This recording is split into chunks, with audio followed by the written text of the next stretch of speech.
नमस्कार साथियों, team Prince के यूट्यूब चैनल पर आप सबका स्वागत है। प्रिंस आरएस एकेडमी जो अपना चैनल है उस पर भी आपका स्वागत है। आज अपन बातचीत करना चाह रहे हैं गणित के उद्देश्यों के बारे में। पिछले वीडियो में अपन ने बात की थी कि गणित का महत्व क्या है, गणित की प्रकृति कैसी है, इन सब विषयों पर बात की। आज अपन बात करेंगे गणित के उद्देश्य क्या हैं। जैसा कि आपको मालूम है, किसी भी काम को करने के लिए पहले उसके उद्देश्य को निर्धारित करना बहुत ज़रूरी होता है। बिना उद्देश्य के की गई प्रक्रिया कभी भी कारगर नहीं होती है, उसका कोई फल नहीं मिल पाता है। हमें यह भी समझना है कि उद्देश्य एक समाज की आधारशिला है। जिस प्रकार के उद्देश्य होंगे उस समाज का निर्माण भी उसी प्रकार होगा। शिक्षा उद्देश्य आधारित प्रक्रिया है। बिना उद्देश्य के दी गई शिक्षा कभी भी कारगर नहीं होती है। उद्देश्य डिसाइड करने से व्यक्ति के जीवन में किस प्रकार उतार चढ़ाव होंगे, कहाँ तक उद्देश्यों को हासिल करेंगे, कहाँ तक नहीं करेंगे, इन सब चीज़ों की जानकारी मिल पाती है। बिना उद्देश्य किया गया कोई भी काम कभी भी फल प्रदान नहीं करता है। हमें यही समझना है कि उद्देश्य आधारित प्रक्रिया के माध्यम से गणित की शिक्षा को कैसे आगे बढ़ाया जा सकता है और गणित पढ़ाने के क्या क्या उद्देश्य हो सकते हैं, इन सब चीज़ों की जानकारी अपने को होनी चाहिए। आज अपन इन्हीं उद्देश्यों को लेकर बातचीत करना चाहते हैं। जैसा कि मैंने बताया, किसी भी विषय का पाठ्यक्रम में जो महत्व है वो उसके उद्देश्यों पर आधारित होता है।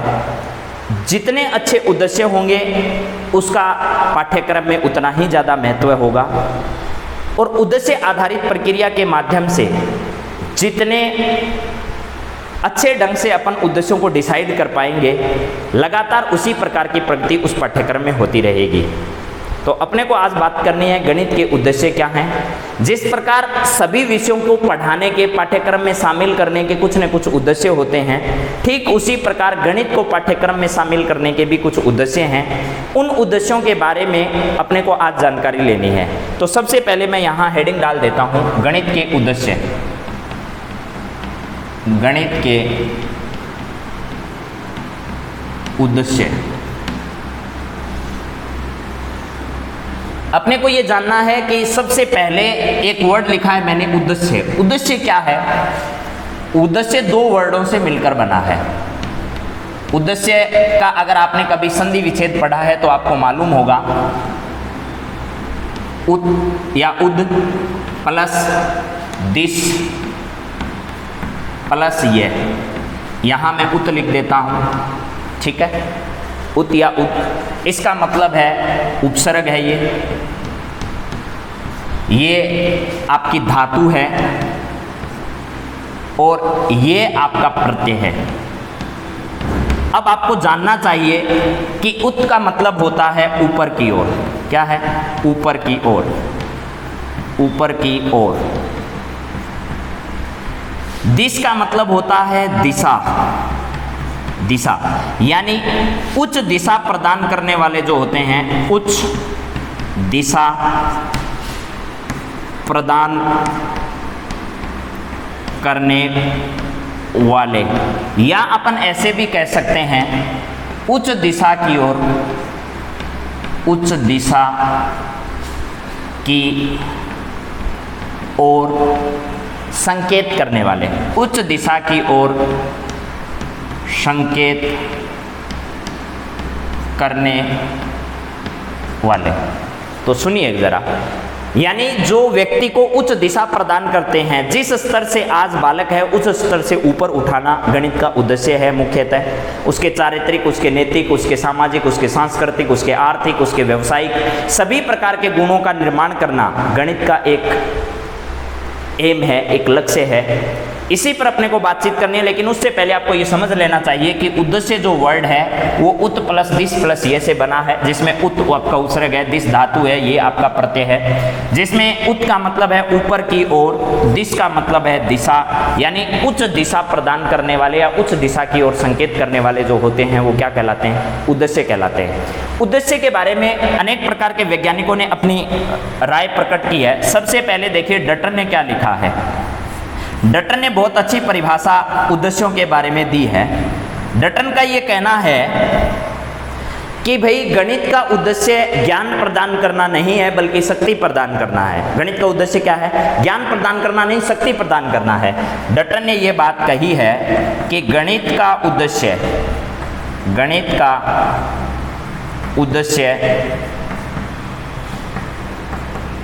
ज्ञान प्रदान करना नहीं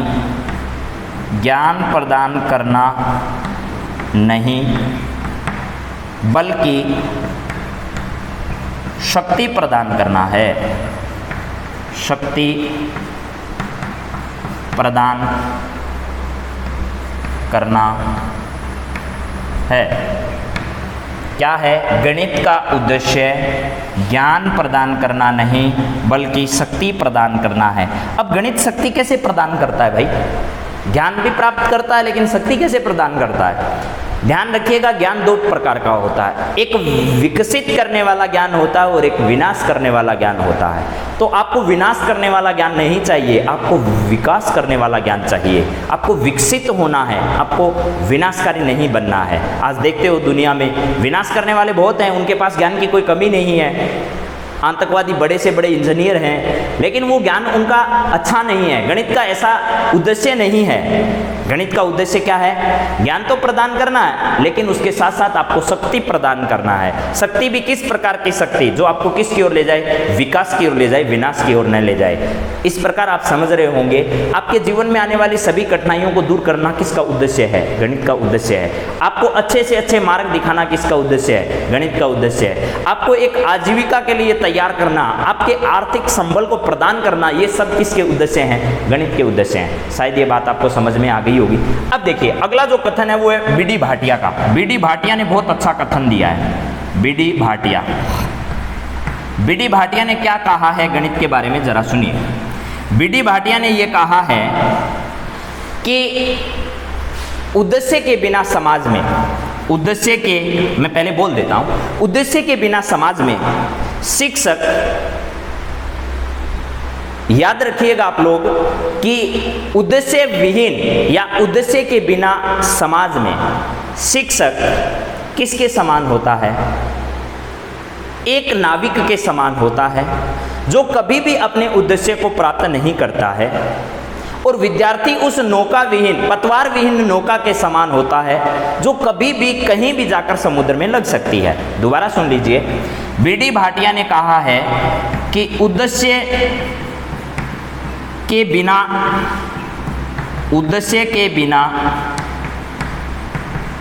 समाज में शिक्षक एक नाविक के समान है जो कभी भी अपने लक्ष्य को प्राप्त नहीं कर सकता। नाविक का क्या उद्देश्य है? नाविक को कहाँ जाना है? उसको तो कहीं नहीं जाना, वो तो यात्रियों को एक स्थान से दूसरे स्थान पर छोड़ने का काम करता है। ठीक उसी प्रकार एक शिक्षक जो होता है वो समाज में कभी भी उसका कोई लक्ष्य नहीं है। वो विद्यार्थियों को, अपने स्टूडेंट्स को, अपने छात्रों को एक जगह से लेकर दूसरे जगह, यानी एक प्लेटफॉर्म से लेकर दूसरे प्लेटफॉर्म तक पहुंचाने का काम करता है। एक स्थान से दूसरे स्थान पर, एक ऊंचाई से दूसरी ऊंचाई पर, यानी उसको हमेशा उन्नति के रास्ते पर ले जाने का काम कौन करता है? शिक्षक करता है। ठीक उसी प्रकार उन्होंने कहा है। और विद्यार्थी किसके समान है? विद्यार्थी उस नौका विहीन, पतवार विहीन नौका के समान है। पतवार विहीन नौका के समान है। उस पतवार विहीन नौका के समान है। कौन? विद्यार्थी, जो कभी भी कहीं भी समुद्र में जाकर लग सकती है। अगर शिक्षक और उसके माता पिता अगर उसको संभालेंगे नहीं तो इस भव सागर में पता नहीं विद्यार्थी कहाँ कौन सा कदम उठा लेगा और अपने भविष्य को, अपने जीवन को तबाह कर सकता है। कौन से गलत रास्ते पर वो जा सकता है इसका कुछ भी अता पता नहीं है। इसके लिए उसके जीवन को सजाने और संवारने का काम करने वाले शिक्षक और उसके माता पिता जो हैं वो हमेशा का ध्यान रखते हैं। तो तभी बीडी भाटिया ने जो है इसकी तुलना की है कि उद्देश्य के बिना समाज में शिक्षक नाविक के समान है जिसको कभी भी अपने लक्ष्य पर नहीं पहुंचना है या जो कभी भी अपने लक्ष्य को प्राप्त नहीं करता है। फिर विद्यार्थी उस पतवार विहीन नौका के समान है जो समुद्र में कभी भी कहीं भी जाकर क्या कर सकती है? लग सकती है। अगला देखिए कथन, अगला कथन है डेविड व्हीलर का। डेविड व्हीलर ने भी बहुत अच्छी बात कही है। डेविड व्हीलर कहते हैं कि गणित का जो उद्देश्य है ज़्यादा से ज़्यादा गणित सिखाना नहीं बल्कि गणितीकरण करना है। ज्ञान का क्या करना है? गणितीकरण करना है। गणित का उद्देश्य अधिक प्रकार की संक्रियाओं को, अधिक प्रकार के विभिन्न प्रकार के सवालों को सिखाना नहीं है, बल्कि गणित का उद्देश्य क्या है? गणितीकरण करना है। गणितीकरण का मतलब होता है साथियों, किस प्रकार अलग अलग प्रकार की चीज़ें बच्चों को सिखाई जाती है, ठीक है, किस प्रकार बहुत सारी संक्रियाओं को एक साथ सिखाया, ये नहीं है, ये है कि भाई गणितीकरण यानी व्यवहारिक ज्ञान गणित का उसे कैसे प्रदान किया जाए जिससे वो अपने जीवन में आगे बढ़ सके। तो डेविड व्हीलर ने कहा है कि बहुत सारी गणित सिखाने से ज़्यादा अच्छा है, बहुत सारी गणित सिखाने या जानने से ज़्यादा अच्छा है सिखाने से ज़्यादा अच्छा है, ज़्यादा अच्छा है कि उसका, यानी बहुत सारी गणित जानने से यह जानना ज़्यादा अच्छा है कि उसका गणितीकरण कैसे किया जाए। बहुत सारी गणित सीखने या जानने से ज़्यादा अच्छा यह जानना है कि यह जानना है कि उसका गणितीकरण कैसे किया जाए। गणितीकरण, ये वर्ड बहुत इंपॉर्टेंट है, ध्यान रखना। एनसीएफ 2005 का ये फेमस वर्ड है गणित के बारे में कि गणितीकरण कैसे किया जाए, गणितीकरण कैसे किया जाए, ठीक है। तो सुनिएगा जरा, बहुत सारी गणित जानने से ज़्यादा अच्छा यह जानना है कि उसका गणितीकरण कैसे किया जाए। इसके बाद सुनिए, माध्यमिक शिक्षा आयोग ने की एक बात कही है। माध्यमिक शिक्षा आयोग, माध्यमिक शिक्षा आयोग ने ये कहा है कि भाई हमें क्या करना है, इसके बारे में एक बात उन्होंने कही है कि शिक्षा का उद्देश्य है बच्चे को तकनीकी शिक्षा के लिए ज़्यादा से ज़्यादा सुविधाएं प्रदान करना। शिक्षा का उद्देश्य क्या है? शिक्षा का उद्देश्य बच्चे को तकनीकी शिक्षा के लिए, तकनीकी शिक्षा के लिए ज़्यादा सुविधाएं प्रदान करना है, सुविधाएं प्रदान करना है। बात समझ में आ गई होगी शायद। माध्यमिक शिक्षा आयोग ने कहा है कि शिक्षा का उद्देश्य बच्चे को तकनीकी शिक्षा के लिए ज़्यादा सुविधाएं प्रदान करना है। अब देखिए एक बार आप लोग सब बातें आपको समझ में आ जाएगी। शायद डटन ने क्या कहा है, बीडी भाटिया ने क्या कहा है, डेविड व्हीलर ने क्या कहा है, ये सब चीज़ें आपको समझ में आनी चाहिए और आपको साथ साथ में नोट करते चलना है, क्योंकि ये सब चीज़ें बहुत महत्वपूर्ण है अपने लिए। आपको ये बातें समझ में आ गई होगी। एक बात और बच गई है, वो और बता देता हूँ आपको। एक परिभाषा है डीयूवी की। किसकी है? डीयूवी। यहाँ जगह है, यहाँ लिख देता हूँ डीयूवी। इन्होंने क्या कहा इसके बारे में? डीयूवी, इन्होंने कहा है कि गणित जो है उसका उद्देश्य एक पूर्व नियोजित प्रक्रिया है, एक पूर्व नियोजित लक्ष्य को प्राप्त करना है, जिसके लिए बच्चे को प्रोत्साहित करना।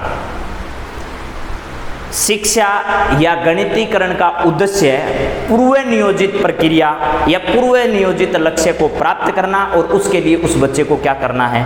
प्रोत्साहित करना है। तो आप सब लिख लीजिए इन सब चीज़ों को कि डीयूवी ने क्या कहा है। डीयूवी ने यही कहा है कि उद्देश्यों के लिए इन्होंने एक बात कही कि उद्देश्य पूर्व नियोजित लक्ष्य हैं जो क्रिया को करने के लिए क्या करते हैं?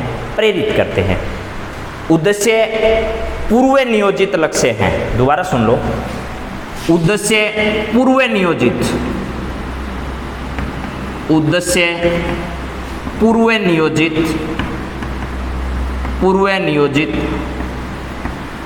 लक्ष्य हैं, पूर्व नियोजित लक्ष्य हैं जिनको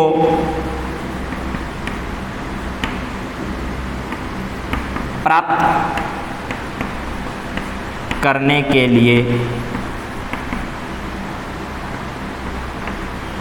प्रोत्साहित किया जाता है, प्रोत्साहित किया जाता है। आपको ये सारी परिभाषाएं याद रखनी है, कोई सी भी परिभाषा आपसे एग्जाम में पूछी जा सकती है। डीयूवी ने कहा है कि उद्देश्य पूर्व नियोजित लक्ष्य हैं जो क्रिया को करने के लिए प्रेरित करते हैं या उनको प्राप्त करने के लिए प्रेरित करते हैं। मैंने लिखा है उद्देश्य पूर्व नियोजित लक्ष्य हैं या पूर्व नियोजित प्रक्रिया है जो लक्ष्यों को प्राप्त करने के लिए क्या करता है, प्रेरित करता है। यानी लक्ष्य को प्राप्त करने के लिए हमें प्रेरित करने वाली जो चीजें होती है वो अपना उद्देश्य है। आप पहले उद्देश्य डिसाइड कर लीजिए कि हमें ये काम करना है। अगर आप उस उद्देश्य के प्रति दृढ़ संकल्पित हैं, उद्देश्य को लेकर उत्साहित हैं, तो आप उनको प्राप्त करने के लिए लगातार प्रयास करेंगे। और यह प्रयास करने की जो कोशिश है ये किसके कारण से हुई है, ये उद्देश्य के कारण से हुई है। तो यही बात डीयूवी ने कहा है कि उद्देश्य पूर्व नियोजित लक्ष्य है। आपने पहले जो लक्ष्य निश्चित किया वही आपका उद्देश्य है और आपको उन उद्देश्यों को प्राप्त करने के लिए ये क्या करता है, प्रोत्साहित करता है। शायद इतनी बातें आप सब बच्चों को समझ में आई होगी। मैंने उद्देश्यों के बारे में बहुत छोटी छोटी बातें आप लोगों के सामने रखी है। उद्देश्य, इसके साथ साथ आपको ध्यान रखना है कि उद्देश्य जो होते हैं वो एक त्रिध्रुवीय प्रक्रिया होती है जिसमें आपका सबसे पहले साध्य, साधन और उसके बाद उसके जो एविडेंस होते हैं वो उनकी 3 ध्रुव कहलाते हैं। उद्देश्य क्या है, ये ब्लूम ने भी बताया था कि उद्देश्य त्रिध्रुवीय प्रक्रिया है। त्रिध्रुवीय प्रक्रिया में जिसके माध्यम से आपके पास साध्य, साधन और उसके एविडेंस, ये सारी चीजें उस त्रिध्रुवीय प्रक्रिया के अंतर्गत शामिल किए जाते हैं। शायद यहाँ तक कि आप बात समझ गए होंगे। आपको ये भी ध्यान रखना है कि उद्देश्य ही वो वस्तुएं हैं जो ये डिसाइड करती है, उद्देश्य ही वो है, माध्यम है जो ये डिसाइड करते हैं कि किस प्रकार का पाठ्यक्रम होना चाहिए, किस प्रकार के पाठ्य वस्तु होनी चाहिए, उनमें कौन कौन सी चीजों को शामिल किया जाना चाहिए। पाठ्यक्रम को डिसाइड करने वाले भी क्या होते हैं, उद्देश्य ही होते हैं। तो अब अपने को बात करनी है कि उद्देश्य कितने प्रकार के होते हैं और कौन कौन से होते हैं। तो प्यारे साथियों, चलते हैं अपन आगे की ओर। उद्देश्य के प्रकार कौन कौन से हैं और इनसे किस किस प्रकार के बच्चों में चारित्रिक गुणों का विकास होता है, प्लस इसके साथ साथ उद्देश्य डिसाइड करने से अपने को कौन कौन से लाभ होते हैं, उस पर बातचीत करते हैं। देखिए, सबसे पहले अपने को बात करनी है यहाँ कि उद्देश्य के प्रकार कौन कौन से होते हैं। उद्देश्य के प्रकार मुख्यतः साधारण जो उद्देश्य हैं उनकी अपन बात करते हैं। ये 2 प्रकार के हैं। कौन कौन से हैं, सुनो। एक तो होते हैं साधारण उद्देश्य, साधारण उद्देश्य। एक है आपके पास विशिष्ट उद्देश्य, विशिष्ट उद्देश्य। ठीक है, अब सुनिएगा जरा। ये साधारण उद्देश्य हैं, इनको आप एम या इनको आप लोग लक्ष्य या इनको आप गोल, कुछ भी बोल सकते हो। ये सब इस साधारण उद्देश्य के ही प्रकार हैं। सबसे पहले आपको ध्यान रखना है कि अपने को 2 प्रकार के यहाँ उद्देश्य दिए गए, एक साधारण उद्देश्य और एक विशिष्ट उद्देश्य। प्राचीन समय में क्या होता था, उद्देश्य व्यवहारिक होते थे, दैनिक जीवन में काम आने वाले होते थे और सीमित उनका क्षेत्र होता था।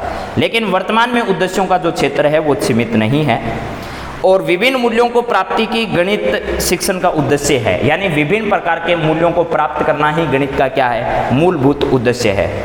ठीक है, जिसका विचार प्रक्रिया का गणितीकरण करना ही हमारा लक्ष्य है। विचार प्रक्रिया का क्या करना, विचार प्रक्रिया का गणितीकरण करना ही हमारा क्या है, लक्ष्य है। तो आपको ये बात ध्यान रहनी चाहिए। इसी के साथ लिख देता हूँ, प्राचीन समय में क्या होता था और वर्तमान में क्या होता है उद्देश्यों को लेकर।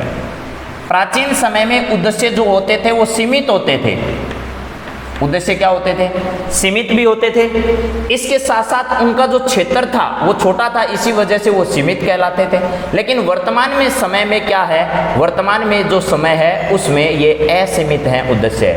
क्या है, असीमित है, ये ध्यान रखना है अपने को। इनका क्षेत्र क्या है? असीमित है। कितना भी बड़ा क्षेत्र हो, लगातार शिक्षा के क्षेत्र में प्रगति होती जा रही है, उसी प्रकार गणित के उद्देश्यों में भी लगातार दिनों दिन परिवर्तन होता जा रहा है। इसके साथ साथ मैंने ये कहा था आपसे कि वर्तमान समय में जो है ना, गणितीकरण, विचारों का गणितीकरण करना हमारा उद्देश्य है। गणित का उद्देश्य वर्तमान में सबसे ज्यादा क्या है? गणित का उद्देश्य क्या है? विचारों का गणितीकरण करना, विचारों का गणितीकरण, विचारों का गणितीकरण करना है। ये बात समझ में आ गई। अब अपन बढ़ते हैं हमारे साधारण उद्देश्य या लक्ष्य की ओर। साधारण उद्देश्य या लक्ष्य क्या कहते हैं, इनकी विशेषताएं क्या क्या हैं वो सुनिए। सबसे पहले तो साधारण उद्देश्य जो होते हैं वो आपके असीमित होते हैं साहब, असीमित होते हैं। अर्थात इनका क्षेत्र जो होता है वो बहुत बड़ा होता है, विस्तृत क्षेत्र होता है। असीमित का मतलब है इनका क्षेत्र विस्तृत क्षेत्र होता है, विस्तृत क्षेत्र होता है। इसके बाद समय सीमा निर्धारित नहीं होती है, यानी समय सीमा निर्धारित नहीं होती है, नहीं होती है। कितना समय लगेगा कोई कुछ नहीं कह सकता। कई सालों तक, कई वर्षों तक, 10 वर्षों तक इनका समय डिसाइड किया जाता है। 5 साल, 10 साल, इसके बाद इनको निर्धारित, इसके साथ साथ निर्धारित किया जाता है और एक लंबी समय सीमा के साथ इनको निर्धारित किया जाता है। और उस सीमा में भी इनको प्राप्त कर लिया जाएगा या नहीं कर लिया जाएगा, इसके बारे में भी कुछ निश्चित नहीं कहा जा सकता। तो अपने को ये मालूम होना चाहिए कि असीमित है, इनका विशिष्ट क्षेत्र होता है, समय सीमा इनकी क्या नहीं होती है? निर्धारित नहीं होती है। और कितना प्राप्त किया जाएगा, इनको प्राप्त करने की कोई निश्चित विधि नहीं होती है, विधि नहीं होती है। सुनिए, दूसरा, इनको प्राप्त करने के लिए अकेला केवल शिक्षक ही जिम्मेदार नहीं है, विद्यालय ही जिम्मेदार नहीं है। इन सब को प्राप्त करने के लिए परिवार, समाज, माता पिता, देश, राष्ट्र, राज्य और विद्यालय और शिक्षक, ये सब मिलकर इनको डिसाइड करते हैं और सब मिलकर इनको प्राप्त करने के लिए क्या करते हैं? प्रयास करते हैं। तो यहां लिख देता हूं, इनको प्राप्त करने के लिए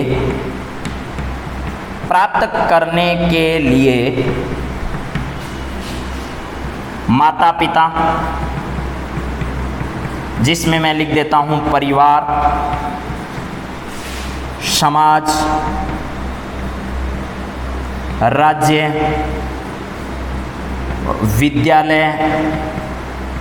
विद्यालय में शिक्षक शामिल है लेकिन फिर भी लिख देता हूं शिक्षक, और राष्ट्र, सब मिलकर प्रयास करते हैं, सब मिलकर प्रयास करते हैं। बल्कि विशिष्ट उद्देश्यों में क्या होता है, इनको विशिष्ट उद्देश्य या प्राप्य उद्देश्य भी बोलते हैं। क्या बोलते हैं इनको? प्राप्य उद्देश्य भी बोलते हैं। एक शिक्षक जब क्लास में आता है तो वो क्लास में आने से पहले कुछ उद्देश्य लेकर आता है, उनको कहते हैं प्राप्य उद्देश्य। और एक लंबी प्रक्रिया है जो पूरी मिलकर एक शिक्षा की प्रक्रिया कहलाती है, वो शिक्षा की जो प्रक्रिया है वो साधारण उद्देश्य कहलाते हैं, एम कहलाते हैं, लक्ष्य कहलाते हैं, गोल कहलाते हैं। पहला है, इनका क्षेत्र जो है वो विस्तृत होता है। इनका जो क्षेत्र होता है वो क्या होता है? संक्षेप में होता है, एक सीमित क्षेत्र होता है, सीमित क्षेत्र होता है इनका। ठीक है, इनके बारे में बात करेंगे और विस्तार से। समय सीमा निर्धारित नहीं होती, इनकी समय सीमा निर्धारित होती है जी। समय सीमा क्या होती है? निर्धारित होती है, निर्धारित होती है। 3 नंबर पॉइंट क्या है अपना? देखो, इनको प्राप्त करने की कोई निश्चित विधि नहीं होती है। इनको प्राप्त करने का एक निश्चित पाठ्यक्रम कह दो, आप एक निश्चित विधि कह दो, एक निश्चित समय सीमा कह दो, ये सब है। इनको प्राप्त करने की एक निश्चित प्रक्रिया होती है, एक निश्चित प्रक्रिया होती है, प्रक्रिया होती है। अगला देखिए 4 नंबर, मैंने यहाँ लिखा है इनको प्राप्त करने के लिए माता पिता, परिवार, समाज, राज्य, विद्यालय, शिक्षक, राष्ट्र सब मिलकर प्रयास करते हैं। इनमें ऐसा नहीं है, इनको प्राप्त करने के लिए शिक्षक, विद्यालय तथा बालक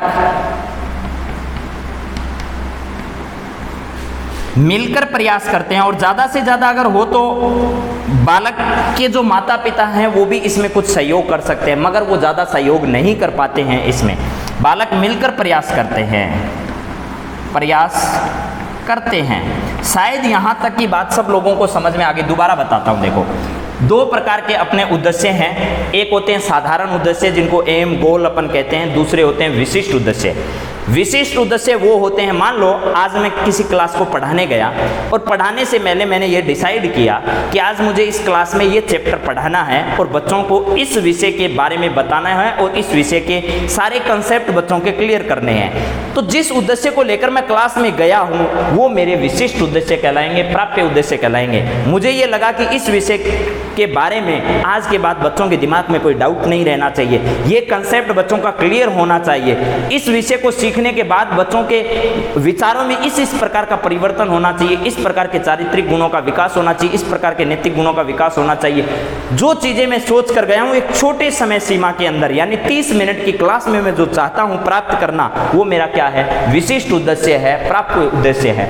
उनका क्षेत्र सीमित होता है, समय सीमा निर्धारित होती है, इनको प्राप्त करने का एक निश्चित प्रक्रिया होती है। इनको प्राप्त करने के लिए शिक्षक, विद्यालय और बालक मिलकर प्रयास करते हैं। बल्कि सभी शिक्षा विद्या मिलकर, जिसमें राज्य सरकारें भी शामिल है, राष्ट्र की सरकारें भी शामिल है, जिसमें स्थानीय सरकारें भी शामिल है, ये सब मिलकर और शिक्षा जगत के जो विचारक हैं वो सब मिलकर एक निश्चित लंबी समय सीमा के लिए किसी उद्देश्य को निर्धारित करते हैं कि हमारे समाज को किस दिशा में लेकर चलना है, उस दिशा के अकॉर्डिंग हमारे देश को किस दिशा में लेकर चलना है।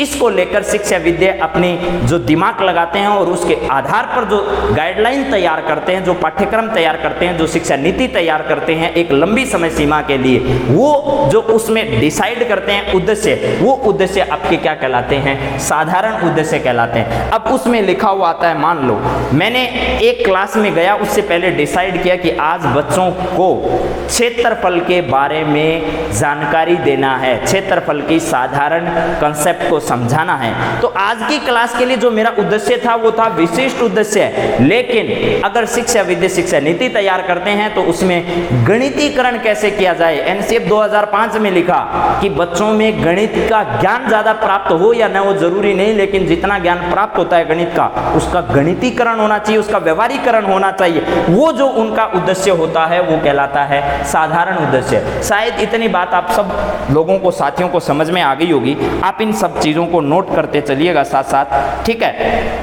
तो एक बात और ध्यान रखना है अपने को कि इनको प्राप्त पूर्णतः कभी प्राप्त किया ही नहीं जाता है। देखो किनको, जो साधारण अपने उद्देश्य है, पूर्णतः इनको प्राप्त करना संभव नहीं है। पूर्णतः इनको प्राप्त करना असंभव है, असंभव है। ये आदर्शवादी होते हैं। ये क्या होते हैं, ये आदर्शवादी होते हैं, आदर्शवादी होते हैं।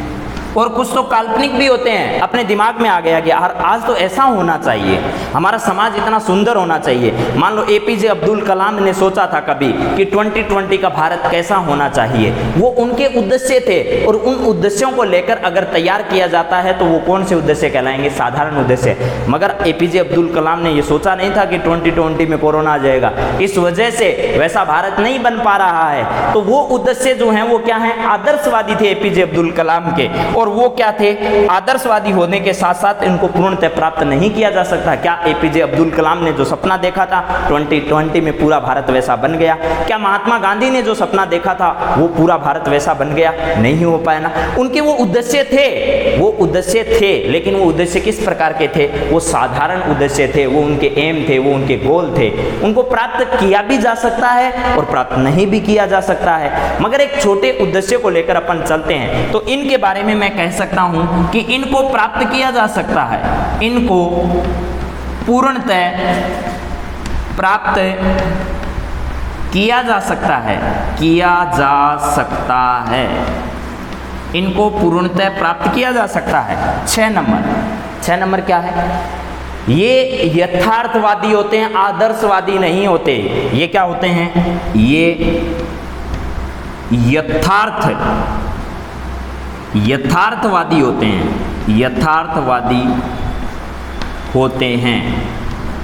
ये क्या होते हैं? यथार्थवादी होते हैं। ये क्या नहीं होते? ये आदर्शवादी नहीं होते। क्यों? क्योंकि इनको वास्तव में प्राप्त किया जा सकता है, इनका वास्तव में अस्तित्व होता है। ये एक प्रकार से कोई कल्पना भी हो सकती है।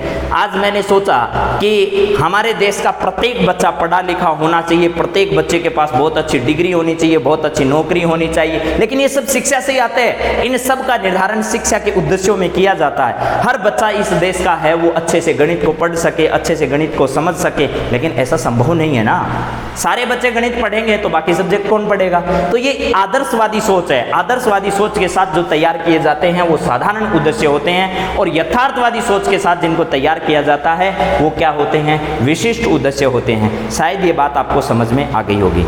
आज मैं आपसे अब बातचीत करना चाह रहा हूं कि साधारण उद्देश्य फिर आखिर होते कौन कौन से हैं, किस किस प्रकार के साधारण उद्देश्यों को लेकर अपन आगे चलने वाले हैं। देखिए एक बार,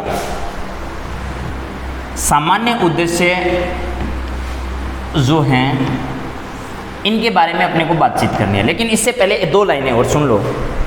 मैंने ये बात बताई थी आपको कि इनको पूर्णतः प्राप्त करना संभव तो नहीं होता है, लेकिन प्राप्य जो उद्देश्य होते हैं वो इनके अंदर ही समाहित होते हैं। ये बात भी ध्यान रखना है अपने को। यानी प्राप्य उद्देश्य इनके अंदर ही समाहित होते हैं। समझ में आ गई बात कि नहीं आई? प्राप्य उद्देश्य जो होते हैं वो क्या होते हैं? सामान्य उद्देश्यों के अंदर ही समाहित होते हैं। क्यों? क्योंकि आपको मैंने बता दिया कि सामान्य उद्देश्य जो हैं वो आदर्शवादी होते हैं, एक आदर्श सोच के साथ आगे चलते हैं। समाज और राष्ट्र की आवश्यकता और आकांक्षा के अनुसार इनमें परिवर्तन भी होता रहता है। तो ये जो प्राप्य उद्देश्य हैं ये छोटी समय सीमा के लिए बनते हैं, तो इनको आसानी से इनके अंदर समाहित कर सकते हैं अपन। लेकिन ध्यान रखना, प्राप्य उद्देश्य की सीमा जो होती है वो बहुत छोटी होती है। इसमें एक बात और भी लिख सकते हैं अपन, जो सामान्य उद्देश्य होते हैं इनका मापन और मूल्यांकन संभव नहीं है। इनका मापन और मूल्यांकन यथार्थ रूप में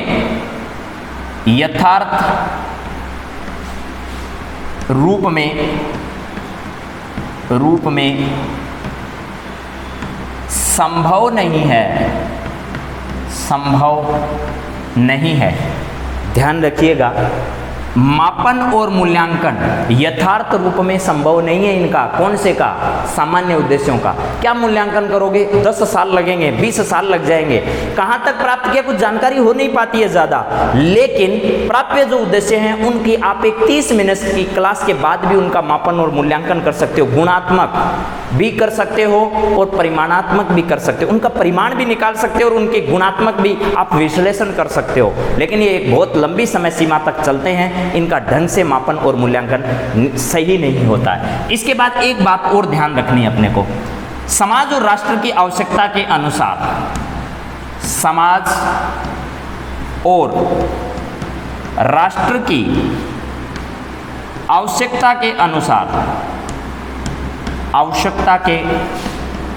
अनुसार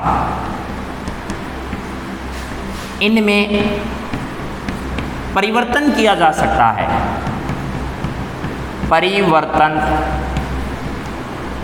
किया जा सकता है, किया जा सकता है। बात समझ में आ गई कैसे? बहुत अच्छा एग्जाम्पल आपके पास। क्या कोरोना से पहले देश की शिक्षा व्यवस्था जो थी, चिकित्सा व्यवस्था जो थी, उनका उद्देश्य एक था क्या? आज उद्देश्य वही है क्या? नहीं है। क्यों? क्योंकि आज की शिक्षा जो है, चिकित्सा पद्धति में जो शिक्षा दी जाती है, उसका उद्देश्य आज बदल गया। आज समाज को अकेलेपन रहने की शिक्षा, पहले समूह में रहने की शिक्षा, संगत और पंगत का नाम आपने सुना होगा। पहले संगत और पंगत पर जोर दिया जाता था, मगर कोरोना के इस दौर में एकांकीपन, अकेला रहने की प्रेरणा दी जाती है। ठीक है, अलग अलग रहने की प्रेरणा दी जाती है, अलग अलग रहने की शिक्षा व्यवस्था के बारे में बताया जा रहा है। अकेले रहकर शिक्षा प्राप्त करो, मगर पहले सामूहिक रहकर शिक्षा प्राप्त करने पर जोर दिया जाता था। और शिक्षा के उद्देश्य भी लगातार बदल रहे हैं। पहले शिक्षा के उद्देश्य कुछ अलग थे, लेकिन इन 3-4 महीनों के दौरान कुछ उद्देश्य अपने बदलते जा रहे हैं। कैसे बदलते जा रहे हैं आप सब लोगों को मालूम है। अब लगातार धीरे धीरे शिक्षा व्यवस्था को, चिकित्सा व्यवस्था को दुरुस्त किया जा रहा है। उसके साथ साथ लोगों को डिस्टेंसिंग रखते हुए, सोशल डिस्टेंसिंग रखते हुए अलग अलग रहकर शिक्षा ग्रहण करने, और शिक्षा एक प्रकार से अपन कह सकते हैं उसके उद्देश्यों का विनाश होता जा रहा है। क्योंकि वर्तमान इस दौर को देखते हुए वो उद्देश्य हम प्राप्त नहीं कर पा रहे हैं किसी भी तरीके से। तो कोई मापन नहीं हो रहा, कोई मूल्यांकन नहीं हो रहा। तो इसी का ये मतलब निकाला गया है कि समाज और राष्ट्र की आवश्यकता क्या है। जैसे आज आवश्यकता क्या है? लोगों को इस बीमारी से बचाया जाए। तो ये समाज और राष्ट्र की क्या है? आवश्यकता है। इस आवश्यकता के अनुसार शिक्षा के जो उद्देश्य हैं, इनमें लगातार क्या किया जाता है? परिवर्तन किया जाता है। और ऐसे जो उद्देश्य होते हैं, उन उद्देश्यों को क्या कहा जाता है? सामान्य उद्देश्य कहा जाता है। लेकिन ध्यान रखना, विशिष्ट उद्देश्यों में इतना जल्दी परिवर्तन नहीं होता है। वही टीचर के सामने 30 मिनट की क्लास के बाद फिक्स है उद्देश्य क्या है, जो चैप्टर आपने पढ़ाया है उसको, उसके मनन स्मरण क्षमता जो है उसके आधार पर उनके दिमाग में बैठाना है बात को, और उस कंसेप्ट के प्रति बच्चे हमेशा तैयार रहें, ये उनका उद्देश्य होता है। लेकिन यहाँ ऐसा नहीं है। अब देखिए, सामान्य उद्देश्य आखिर होते कौन कौन से हैं? जैसे एक होता है नैतिक उद्देश्य। गणित के सामान्य उद्देश्य हैं नैतिक उद्देश्य। ठीक है। दूसरा है सामाजिक उद्देश्य। यहाँ सारे मैं लिख देता हूँ। 1 नंबर, 2 नंबर है सामाजिक उद्देश्य। 3 नंबर है सांस्कृतिक उद्देश्य, सांस्कृतिक उद्देश्य। चौथा है आपके पास आर्थिक उद्देश्य, आर्थिक उद्देश्य। 5वां है जीविकोपार्जन के उद्देश्य, जीविकोपार्जन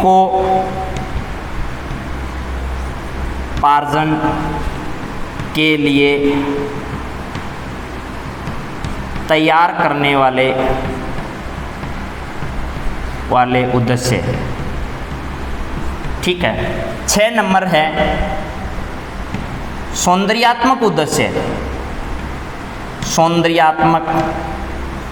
सौंदर्यात्मक उद्देश्य। 7 नंबर है वैज्ञानिक दृष्टिकोण, वैज्ञानिक दृष्टिकोण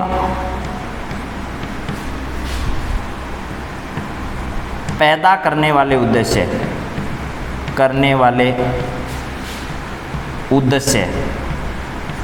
अगला है अपना 8 नंबर।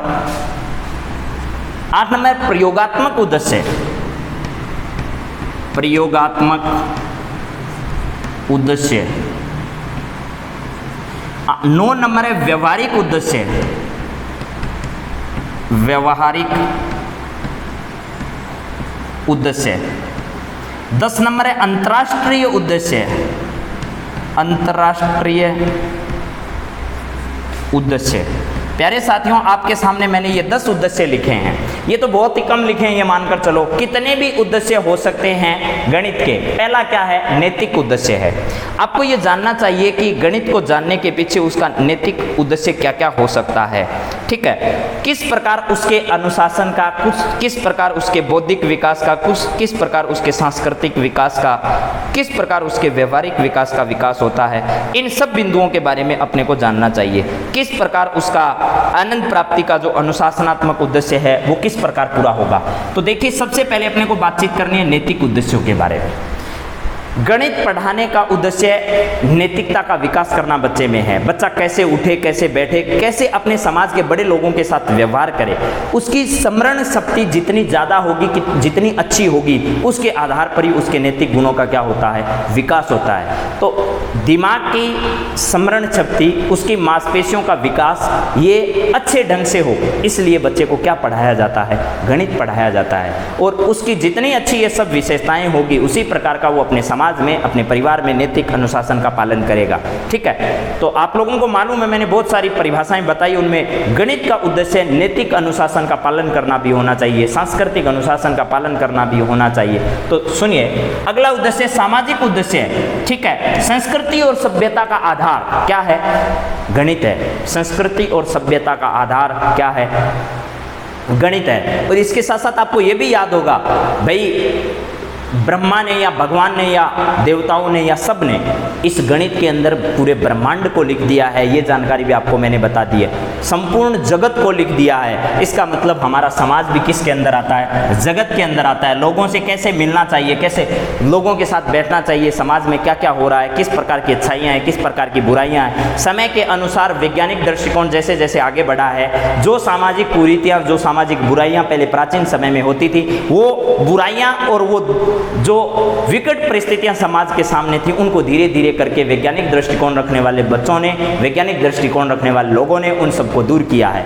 इसके बाद है सांस्कृतिक। तो संस्कृति और समाज एक ही बात के हिस्से हैं। इसके बाद आता है आर्थिक उद्देश्य। आर्थिक उद्देश्य बच्चे को अपने आर्थिक शोषण का शिकार नहीं होना पड़े, इसके लिए भी वैज्ञानिक दृष्टिकोण पैदा होकर बच्चा गणित के माध्यम से सीखता है। गणित का बच्चा तर्क शक्ति का विकास करता है। तर्क शक्ति के माध्यम से अपनी तर्क क्षमता के आधार पर अपने जीवन का अच्छे तरीके से निर्वहन कैसे किया जाए, अपना आर्थिक विकास कैसे किया जाए, ज्यादा से ज्यादा धन की प्राप्ति कैसे की जाए, किन किन सोर्सों से धन अच्छे ढंग से प्राप्त किया जा सकता है, यानी एक स्मार्ट वर्क कैसे किया जा सकता है। गणित का स्टूडेंट इस बात को जानता है। और ये सभी उद्देश्य किसके हैं, गणित के।